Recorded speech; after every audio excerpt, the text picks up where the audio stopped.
Hello students, welcome to Lingua Franca academy.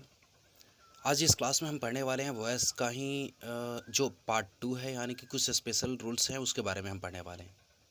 मैंने आपको बता दिया था कि जैसे इस वीडियो को अगर पूरा अंत तक देखें, मतलब वॉइस के पार्ट 1 और पार्ट 2 को पूरी तरीके से देखते हैं, तो आपको वॉइस से संबंधित कोई भी सवाल, कोई भी कन्फ्यूज़न कभी भी नहीं रह जाएगा। और हाँ, पहले अगर आप पढ़ भी चुके हैं वॉइस को ना, फिर भी आप इस वीडियो को देखिए और पूरा देखिए। मुझे लगता है कि आप देखेंगे ना, तो वॉइस के बारे में जितने सारे रूल रेगुलेशन आपने पढ़ा है उससे बिल्कुल ही डिफरेंट और उससे कुछ एक्स्ट्रा रूल रेगुलेशन आपको सीखने के लिए मिलेगा। तो मैं आशा करता हूँ कि आप पूरा इस वीडियो को ज़रूर देखिएगा। चलिए देखिए, तो अगर आपने पार्ट 1 को नहीं देखा है ना, तो इस वीडियो के डिस्क्रिप्शन में आपको दिया हुआ है पार्ट 1 का भी लिंक, उसको भी देख सकते हैं। चलिए देखिए, स्टार्ट करते हैं। वॉइस का ही ये बी, यानी कि दूसरा है ये स्पेशल रूल्स। यानी कि पहला था जनरल रूल्स, इसमें रूल नंबर 5 है। यानी कि 1 से लेकर 4 तक जो नियम है वो जनरल के अंदर में आता है, और जनरल को हम पढ़ चुके हैं पहले वाले वीडियो क्लास में।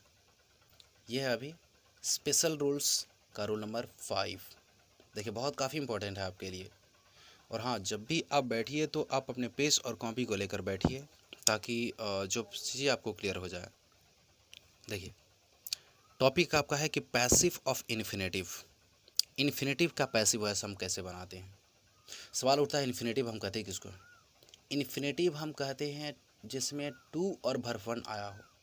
सेंटेंस में कभी भी आप देखिए टू और वर्ब वन, उसे आप कहते हैं इन्फिनेटिव। और उसी के बेस का पैसिव वॉइस आपको पढ़ना है। अभी मैं फिर से बता दूं, once again I am going to repeat my point. यानी कि हमने ये रूल नंबर 5 है, यानी कि 4 नियम को हमने जनरल रूल्स के अंदर में पढ़ा था। ये स्पेशल रूल्स है, ये रूल नंबर 5 है। इसमें इन्फिनेटिव के आधार का पैसिव वॉइस पढ़ेंगे हम, जो टू और वर्ब वन होता है। जैसे देखिए, इस सेंटेंस में एग्जांपल में क्या आपको दिख रहा है? इन्फिनेटिव।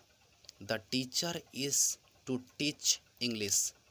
शिक्षक अंग्रेजी पढ़ाने वाले हैं। इसमें इन्फिनेटिव है कुछ। इन्फिनेटिव हम कहते हैं टू और वर्ब वन को, तो इसमें टू और वर्ब वन यानी कि टू और टीच है। इन्फिनेटिव है, इन्फिनेटिव है तो बनाने का स्ट्रक्चर सामने है। सबसे पहले सब्जेक्ट। सब्जेक्ट इसमें क्या है? द टीचर नहीं, ये पैसिव स्ट्रक्चर है। और पैसिव के लिए सब्जेक्ट कौन होता है? जस्ट वर्ब के तुरंत बाद वाला यूनिट। तो इंग्लिश को हम ले लेंगे। इसके अकॉर्डिंग बोला हेल्पिंग वर्ब, रूल बोला है हेल्पिंग वर्ब, हमने दे दिया इज। नियम बोला कि टू बी रखना है आपको, हमने रख दिया टू और बी। ध्यान दीजिएगा, इससे टॉपिक पर ध्यान दीजिए। इसके बाद में वर्ब का तीसरा, टीच का तीसरा क्या होता है? टॉट। तब जाके बाई, तब जाके ऑब्जेक्ट देना है द टीचर। अटेंटिव रहिए, आपको ध्यान से समझ में नहीं आता है पॉज कीजिए, फिर से देखिए, अगला एग्जांपल समझिए। तो और आपको बताना है क्या इसमें इन्फिनेटिव है क्या कुछ, अगर है तो कौन सा है? We have to operate the system. हमें सिस्टम को ऑपरेट करना है, चलाना है। इसमें इन्फिनेटिव क्या है? इन्फिनेटिव ध्यान दीजिएगा, इन्फिनेटिव हम उसे कहेंगे या जो टू और वर्ब वन होता है। तो टू और वर्ब वन क्या है? To operate. Infinitive of course है। इसमें बनाने का तरीका सामने है। सबसे पहले सब्जेक्ट, लास्ट वाले को हमने द सिस्टम को लिया। हेल्पिंग वर्ब हमारा इसमें हैव आया है, सिस्टम के अकॉर्डिंग हैज़। टू बी हमें रखना है। वर्ब का तीसरा, ऑपरेट का तीसरा ऑपरेटेड, तब जाके बाई देंगे हम, और वी लास्ट में जाकर क्या बन जाता है? बस। मतलब इन्फिनेटिव कहने का मतलब टू और वर्ब वन आता है ना, तो बनाने का नियम सामने आपको दिया गया। चलिए देखें, तो इसी इन्फिनेटिव का कुछ स्पेशल तरह के कुछ सेंटेंसेज आते हैं, उसको हम देख रहे हैं। देखिए इसे, यह सेंटेंस स्टार्टिंग विथ इट। अगर ऐसा कोई सेंटेंस जो इट से शुरू होगा और उसमें इन्फिनेटिव आ जाए। एग्जाम्पल देखिए, it is time to do the work. इसमें इट से शुरू हुआ है। ये तो नियम बोला है कि सेंटेंस अगर स्टार्ट होता है इट से स्टार्ट है। इन्फिनेटिव इसमें आया है कुछ, टू और verb one, to do, infinitive है। अच्छा, बनाने का तरीका सामने देखिए, it is time to do the work. Structure को नहीं देखेंगे हम, सबसे पहले इन्फिनेटिव को देखेंगे हम।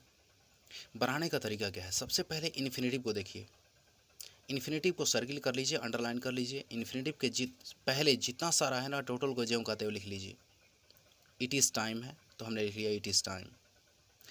इन्फिनेटिव के पहले वाले को आपने लिख लिया, अब इन्फिनेटिव के बाद वाले को लिखना है। द वर्क हमने, उसके लिए हमें फॉर लिखना है। जैसे it is time for the work, to do बचा है तो टू के बाद में बी देते हैं और वर्ब का तीसरा डन। मतलब सिंपल चीज़ है। मतलब फिर से समझिए वन सेकेंड। टू डू इसमें इन्फिनेटिव है, उसके पहले जितना सारा है ना टोटल को एक बार लिख लीजिए इट इज़ टाइम। अब इन्फिनेटिव को पहले वाले को आपने लिख लिया, अब इन्फिनेटिव के बाद वाले को लिखना है, उसके लिए आप जोड़ेंगे फॉर, तब जाके द वर्क बाद में है।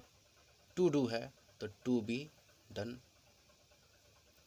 बनाने के नियम पर भी सही होगा आपका। अगला है it is necessary to register the names. इसमें इन्फिनेटिव है टू रजिस्टर, वही नियम है। इन्फिनेटिव के पहले टोटल को हमने लिख लिया इट इज़ नेसेसरी, बाद वाले को द नेम्स को लिखेंगे, उसके लिए for the names to be registered. Structure पे देखते हैं। सबसे पहले इट हमने दिया, हेल्पिंग वर्ब हमको देना है, इज हमने दिया, वर्ड आपका जो आएगा नेसेसरी, फॉर ऑब्जेक्ट हो गया द नेम्स, टू बी लिखना है तो हमने टू बी लिखा, वर्ब का तीसरा रजिस्टर्ड रहा। सिंपल है, कोई दिक्कत नहीं। चलिए अगला है क्या चीज़, वहीं इन्फिनेटिव वाला जो देयर से स्टार्ट होता है। यह कि सेंटेंस स्टार्टिंग विद देयर, जो देयर से स्टार्ट होता है तो उसके लिए स्ट्रक्चर। जैसे there is no time to waste है, और सारा कुछ एडिट नहीं किया जाता ताकि जो भी मिस्टेक या गलती होता है ना थोड़ा दूसरे लोगों को इंटरटेन भी करता है। ये देयर से स्टार्ट है और इसमें इन्फिनेटिव टू वेस्ट है। इन्फिनेटिव के पहले जितना सारा है टोटल को लिख लीजिए। क्या चीज़, सबसे पहले इन्फिनेटिव आपने देखा टू वेस्ट है, इन्फिनेटिव के पहले जितना सारा है टोटल को ज्यों कहते हैं लिखिए आप। तो है there is no time to waste है तो टू के बाद में बी दिया, वर्ब का तीसरा वेस्टेड। मतलब इसका हुआ क्या चीज़, देयर इज़ नो टाइम, समय नहीं है टू वेस्ट, बर्बाद करने के लिए समय नहीं है उतना, तो there is no time to be wasted. मतलब सेम टू सेम अर्थ होता है। चलिए सेकंड अगले एग्जाम्पल को समझिए और बनाना आपको है इसमें। There is a lot of work, a lot of मतलब बहुत होता है, बहुत सारा काम है करने के लिए। इन्फिनेटिव को आप अंडरलाइन कर लें, इसके पहले जितना सारा है टोटल को लिख लीजिए, यानी कि there is a lot of work, तब जाके टू के बाद में बी दीजिए और वर्ब का तीसरा डन। सेम टू सेम बनाइएगा भी, स्ट्रक्चर पे भी तो सेम टू सेम है, हालांकि स्ट्रक्चर को भी फॉलो कीजिए, बेहतर होगा। सही है ना। चलिए नेक्स्ट आगे वाला नियम को हम देखते हैं। देखिए अभी दिया हुआ है 6 नंबर, यानी कि रूल नंबर 6 है passive of imperative. Imperative sentence का पैसिव वॉइस क्या होता है। आखिर इम्पेरेटिव हम कहते हैं किसको, पहले ये हम समझते हैं। जो सेंटेंस मेन वर्ब से शुरू होता है ना उसे हम इम्पेरेटिव सेंटेंस कहते हैं। जो मेन वर्ब से शुरू होता है उसे इम्पेरेटिव कहते हैं। जैसे एग्जांपल समझते हैं, ओपन द डोर, दरवाज़ा खोल दो। जो आपका ये सेंटेंस है ना, ये पहला ओपन द डोर, इसमें जो ओपन है ना ये मेन वर्ब है। ये सेंटेंस मेन वर्ब से शुरू हुआ है। ओपन द डोर, दरवाज़ा खोल दो, इसमें आदेश दिया जा रहा है। अगला है हेल्प द पुअर, गरीबों की मदद कीजिए, इसमें सलाह दिया जा रहा है। हालांकि दोनों सेंटेंस मेन वर्ब से ही शुरू है। तो जो सेंटेंस आपका मेन वर्ब से शुरू होता है उसको हम क्या बोलते हैं, इम्पेरेटिव सेंटेंस। और जब इम्पेरेटिव सेंटेंस होता है तो उसको पैसिव बनाने का नियम क्या है, लेकिन उसके लिए नियम है, अगर ऑर्डर रहेगा यानी कि सेंटेंस मेन वर्ब से ही स्टार्ट रहेगा, अगर उसमें ऑर्डर रहेगा तो बनाने का तरीका ये है, लेट से बनाते हैं। एडवाइस रहेगा तो इसको शुड बी से बनाते हैं। देखिए ओपन द डोर, दरवाज़ा खोल दो, इसमें आदेश है, ऑर्डर है, और जब ऑर्डर होगा तो बनाने का तरीका सामने है। सबसे पहले लेट हमने दे दिया लेट, उसके बाद में बोला सब्जेक्ट द डोर, यानी कि द डोर लास्ट में तो द डोर रखा हमने। इसके बाद में बी रखेंगे हम, बी वर्ब का तीसरा, ओपन का तीसरा क्या होगा, ओपेंड। आपको पहले स्ट्रक्चर को देखना है, यानी कि the let the door be opened. मतलब ऑर्डर होगा ना तो बनाने का तरीका सामने है। दूसरा एडवाइस, जैसे गरीबों की मदद कीजिए। अच्छा, गरीबों की मदद करने में कोई ऑर्डर तो हमें देगा नहीं, उसी का क्लास लगा देंगे हम, ऑर्डर देगा मुझे तो। हेल्प द पुअर, गरीबों की मदद कीजिए। सबसे पहले सब्जेक्ट, एडवाइस में सबसे पहले subject the poor, the poor है ना, तब जाकर नियम बोला शुड बी, हमने शुड बी लिखा। वर्ब का तीसरा, हेल्प का तीसरा हेल्प्ड, अदर वर्ड नहीं है तो नहीं देंगे हम, the poor should be help. Overall कुल मिलाकर देखिए, रूल नंबर 6 में जो इम्पेरेटिव सेंटेंस का बेस है, ऑर्डर होगा तो लेट से बनाते हैं, एडवाइस होगा तो शुड बी से बनाते हैं। चलिए नेक्स्ट, और इसी इम्पेरेटिव में कुछ और भी स्ट्रक्चर बेस होते हैं, उसको देखिए। तो देखिए यह है आपका कि यही इम्पेरेटिव सेंटेंस जो इंट्रांजिटिव वर्ब से शुरू होते हैं और उसमें ऑर्डर एडवाइस रिक्वेस्ट होता है। स्टैंड अप, खड़े हो जाओ, स्टैंड मेन वर्ब है, इम्पेरेटिव है ये। Contact to the doctor, doctor से संपर्क कर लो, सलाह दिया जाता है ना कि अगर तुम्हें परेशानी है तो डॉक्टर से संपर्क कर लो। प्लीज़ हेल्प मी, कृपया मेरी मदद की, इसमें विनती करते हैं। मतलब अगर आप मेन वर्ब से स्टार्ट होता है और वो इंट्रांजिटिव होता है, उसमें भी ऑर्डर एडवाइस होता है, तो उसको बनाने का तरीका क्या है, बनाते हैं इसको यू आर देंगे, ऑर्डर होगा तो ऑर्डर्ड, एडवाइस होगा तो एडवाइस्ड, रिक्वेस्ट होगा तो requested, plus sentence. Stand up, खड़े हो जाओ, इसमें आदेश है, ऑर्डर है, बनाएंगे सबसे पहले यू आर, हम दे दिए यू आर, आदेश है तो ऑर्डर दे दिया हमने, सेंटेंस हमने दे दिया stand up, to stand up. हाँ सॉरी, यहाँ पे टू छूट गया है, मतलब स्ट्रक्चर में यहाँ पे टू लगाना जरूर है। कॉन्टैक्ट टू द डॉक्टर, सलाह है, तो you are advised to contact to the doctor. उसी तरीके से प्लीज़ हेल्प मी, इसमें प्लीज़ लग जाना विनती है, रिक्वेस्ट है, बनाते समय रिक्वेस्ट मतलब प्लीज़ को हटा देते हैं। You are requested to help me, मतलब रिक्वेस्ट का प्रयोग हुआ ना तो प्लीज़ को हम बनाते समय हटा देते हैं। चलिए नेक्स्ट, इसी पर हम देखेंगे एक और स्ट्रक्चर होता है इसमें इम्परेटिव में। जब इम्परेटिव वाला सेंटेंस स्टार्ट होता है लेट से, लेट परमिशन वाला शब्द है, जैसे let us discuss the matter, हम लोग मैटर को डिस्कस करें, लेट से शुरू है तो बनाते समय लेट से ही शुरू होगा। सबसे पहले लेट, तब जाके सब्जेक्ट, सब्जेक्ट हम लास्ट वाले को लेंगे ना, द मैटर, तब जाके बी रखेंगे, किसके अकॉर्डिंग चल रहे हैं हम, स्ट्रक्चर के अकॉर्डिंग। इसके बाद में वर्ब का तीसरा डिस्कस्ड बाय, इसके बाद में ऑब्जेक्ट हो गया अस, जाकर लास्ट में अस ही होता है।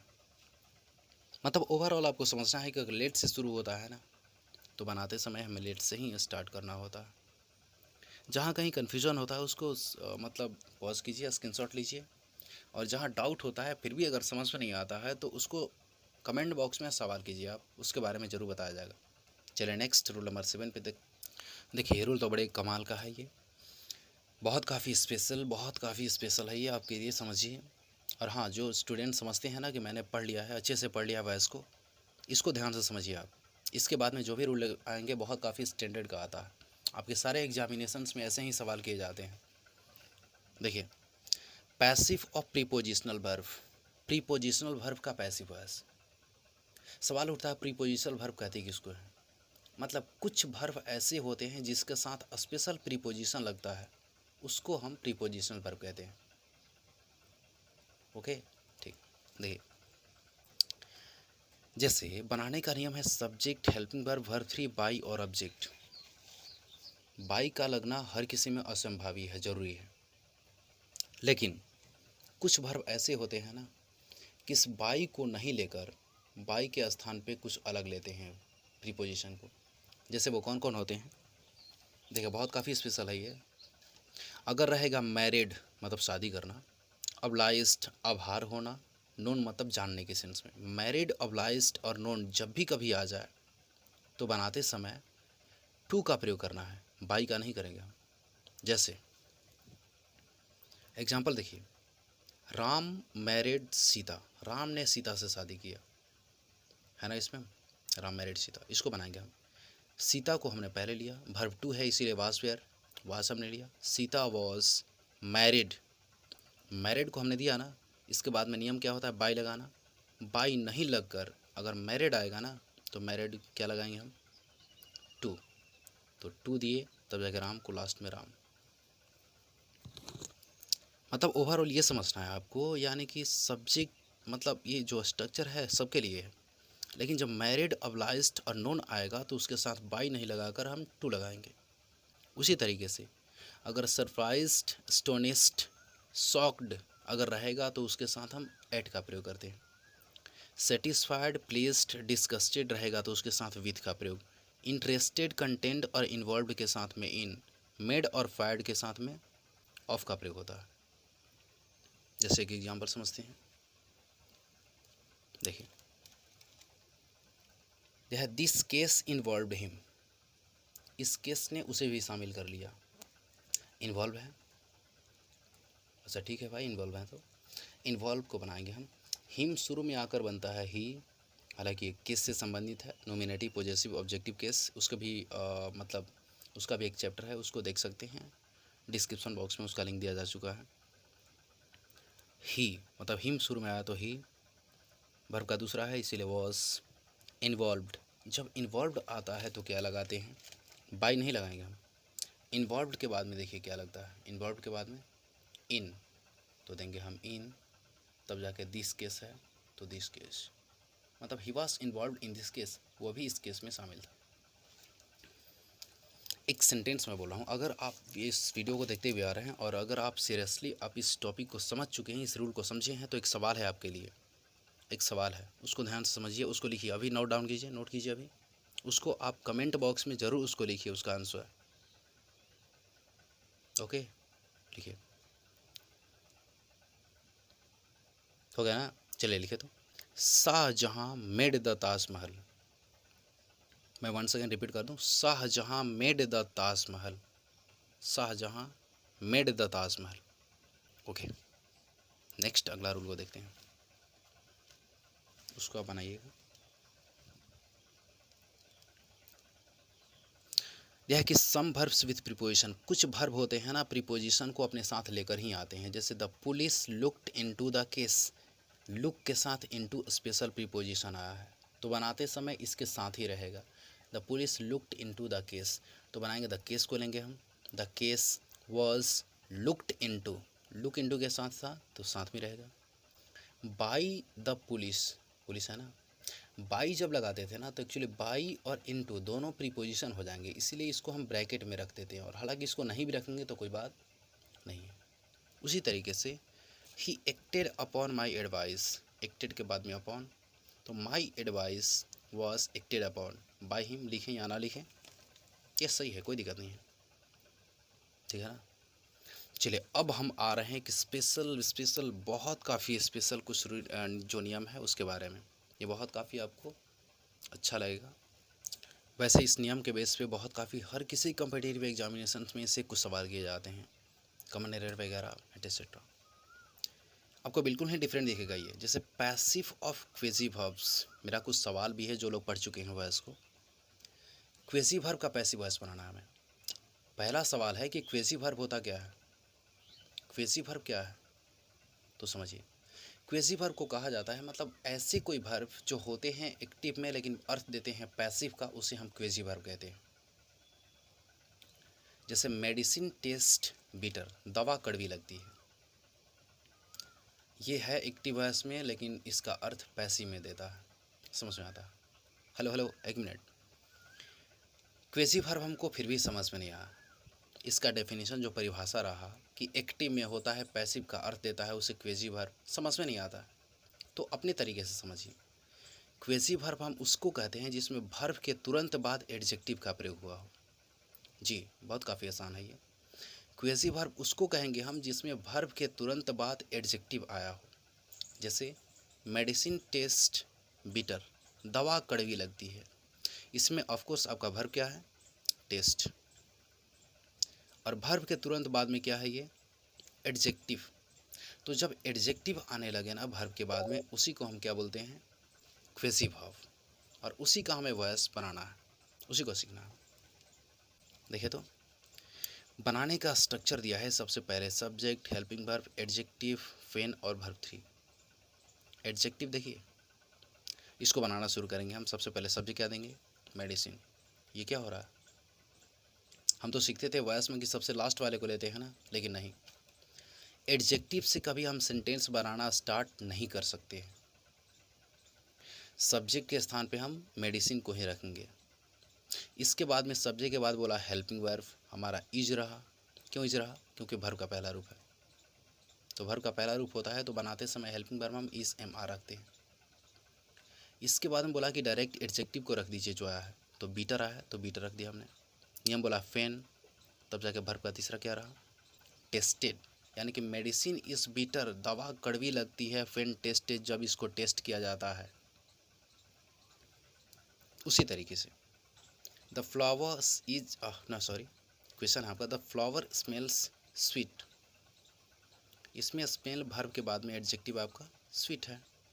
द फ्लावर इज स्वीट, ये कैसे माना, स्ट्रक्चर के अकॉर्डिंग। सबसे पहले subject the flower, helping verb is, adjective हो गया आपका स्वीट, तब जाकर फैन देंगे हम, स्मेल का तीसरा स्मेल्ड। मतलब बिल्कुल ही इजी, कोई दिक्कत नहीं है। मैं आपको बता दूं ना कि अगर आप पहले से पढ़े हुए हैं वॉइस, मतलब एक और नियम है, आगे नियम है, बहुत काफ़ी स्मार्ट और बहुत काफ़ी स्पेशल है ये अगला नियम। उससे पहले मैं बता दूं कि इस वॉइस को पढ़ने के बाद में वॉइस के बेस पर आपका टेस्ट होगा, और एक्चुअली इसमें डुअल टेस्ट होंगे, एक सिंपल सा टेस्ट होगा और इसके बाद में स्पेशल होगा। और हाँ, अगर आपको इस शानदार तरीका ये समझ में आ रहा है ना, तो इस वीडियो को सब्सक्राइब जरूर कर लीजिए, और हाँ, दोस्तों को भी शेयर कर दीजिए ताकि उनका भी कुछ बेनिफिट हो। चलिए नेक्स्ट पढ़ते हैं, रूल नंबर 9। देखिए रूल नंबर 9 है, स्पेशल रूल में ये रूल नंबर 9 है, बहुत काफ़ी इंपॉर्टेंट है, वेरी वेरी इंपॉर्टेंट, बहुत काफ़ी इंपॉर्टेंट है, और मुझे लगता है कि इसको आपको अच्छे तरीके से समझना चाहिए। और देखिए बाकी एटसेट्रा आप समझेंगे रूल के अकॉर्डिंग। देखिए लास्ट है, अंतिम है, इसको ध्यान से समझिएगा। यह passive of double clauses, double clauses, sentence example समझिए। पीपुल से दैट, लोग कहते हैं कि द अर्थ इज राउंड, पृथ्वी गोल है। इसमें देखिए तो डबल क्लॉजेस, यानी कि इसमें ऐसा लग रहा है कि दो सेंटेंस आया हुआ है, ऐसा लग रहा है कि दो सेंटेंस है, दोनों सेंटेंस को जोड़ने वाला कौन है, दैट। एक सेंटेंस है पीपुल से, यानी कि लोग कहते हैं, एक है द अर्थ इज राउंड। वैसे बेसिकली समझिएगा कि जो दूसरा सेंटेंस होता है ना, उसके सबसे अंत में आने वाला जो यूनिट होता है वो एडजेक्टिव ही होता है। देखिए people say that the earth is round, इसमें दैट बीच में है, ऐड किया, जोड़ा हुआ है, और इसमें दो सेंटेंस जैसा दिख रहा है। हालांकि दो सेंटेंस नहीं है, ये जो दो सेंटेंस की तरह दिख रहा है वो दो क्लॉज है, इसीलिए कहा गया है डबल क्लॉजेस। डबल क्लॉज यानी कि दो सेंटेंस पर का डिपेंडेंट जो होते हैं उसको वॉइस हम कैसे बनाते हैं। सबसे पहला कन्फ्यूजन और डाउट क्या होता है, लोग समझते हैं क्या ये तो नारेशन का स्ट्रक्चर, नारेशन है, ये कैसे वॉइस बनेगा, ये इट इज़ मतलब ऐसा कुछ नहीं है, इसको बनता है। स्टूपिडिटी को छोड़िए और आइए देखिए समझिए। People say that the earth is round, यानी कि पीपुल से, यानी कि दैट के पहले जितना सारा होता है उसके लिए हम लिख सकते हैं इट इज़ सेड, इसके बाद में दैट, इसके बाद में द अर्थ इज राउंड जो कहते हैं हम उतार देंगे। लेकिन जो कम्पिटिटिव बेस पे जो कॉमन एरर वगैरह में पूछा जाता है वो इस स्ट्रक्चर के बेस पर होता है। सबसे पहले हमें सब्जेक्ट देना होता है,